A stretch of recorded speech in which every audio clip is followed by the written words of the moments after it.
off of THC? Is that how they do it? They shake out the resin from the flower. Just shake it? That's how they do it? Well, there's different ways to do it. Like in the old country, you get really sweaty and you just agitate a lot of pot, and the resin accumulates on your skin, and you scrape it off. Really? And that's how they make hash? Well, That's so funky. You're getting someone's funk along with the hash. Yeah, that's called pre-industrial hash. I was watching Halfway there. something online the other day where they were talking about repurpose. It was in Morocco. They were it was Steve D'Angelo.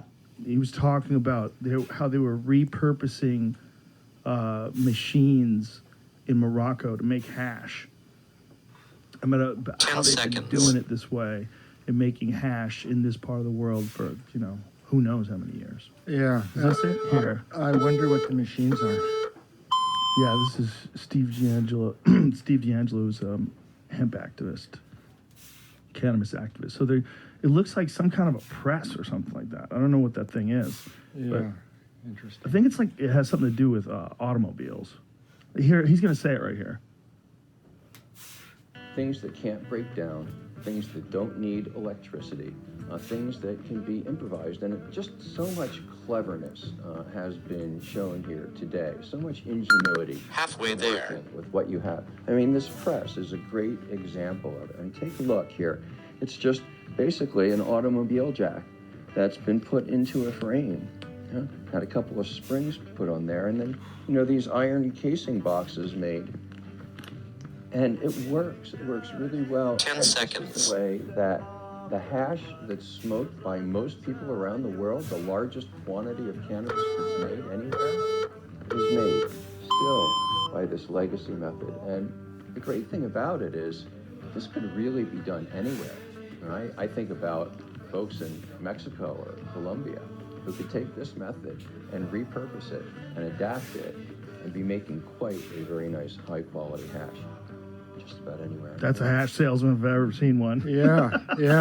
That dude's pushing hard. He's like, let's everybody get in on this. Come on, make some hash. I'd like to buy one. Yeah. Well, I wonder if that Halfway makes there. hash oil, if it's just being compressed like that, squeezing things out. Well, it looked like he was having bricks of hash, right? Yeah, interesting. So I think he's using it in that sort of that little frame, that little case, and then they're packing it in there with that car jack, which is pretty crazy. Yeah, clever.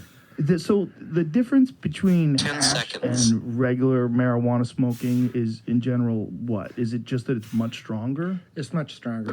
So like that kind of hallucination, that's super rare with regular marijuana, right? But with hash, It can happen. yeah. Yeah. Well, I started college as a chemistry major. As a kid, I made fireworks and bombs, and started, college as a chemistry major. I wanted to become a magnate in making fireworks, a fireworks magnate.